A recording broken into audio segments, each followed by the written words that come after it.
Something horrible happened in that house, didn't it? Long before the night of the murders. That was the last night he was gonna touch her. But why your mother? And why your brothers? Because they should have protected me. You. My father. I was 13. And nobody noticed that my clothes were getting bigger. Late at night, a scream cut through the silence. A woman was running and crying for help. Somebody help me! Please! Help me!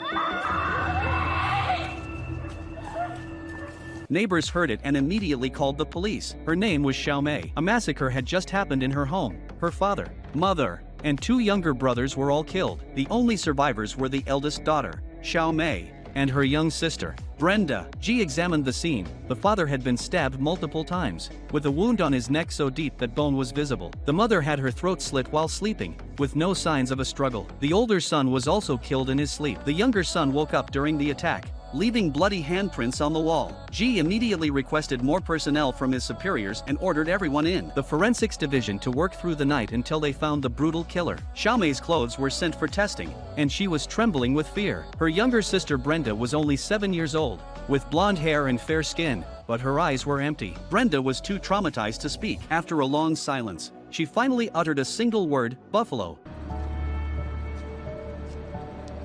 The buffalo? Who's the buffalo?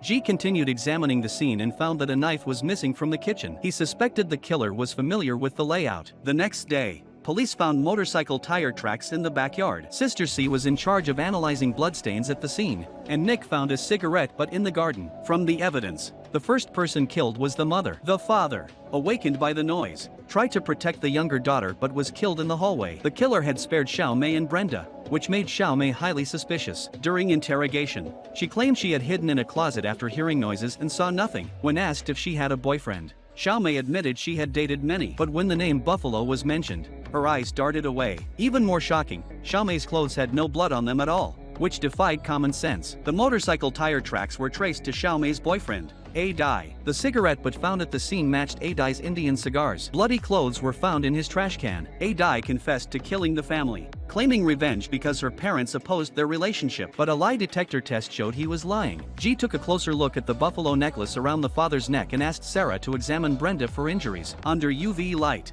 the young girl's body was covered with old bruises. Sister C reanalyzed the blood spatter and found that the father had been coming out of the younger daughter's room, not going in to protect her. The truth was revealed. The father had been sexually abusing Xiao Mei for years. Her mother and brothers turned a blind eye. Xiao Mei had given birth to sister Brenda, who was actually her biological daughter. When the father started to molest Brenda as well, Xiao Mei and her boyfriend planned their revenge. The buffalo Brenda had whispered was the buffalo pendant on her father's necklace. The girl was sent to a welfare agency, finally free from fear. After several days of intense work, Sister C was completely exhausted. She forgot to pick up her daughter from school. Her ex-husband picked up their daughter instead, which made Sister C feel a bit warmer toward her good-for-nothing ex. But a scumbag is never reliable. He had played the loving father, and then turned around and reported Sister C to family services. The reason? She had forgotten to pick up their daughter because of work. Sister C received an investigation notice which could cost her custody of her daughter.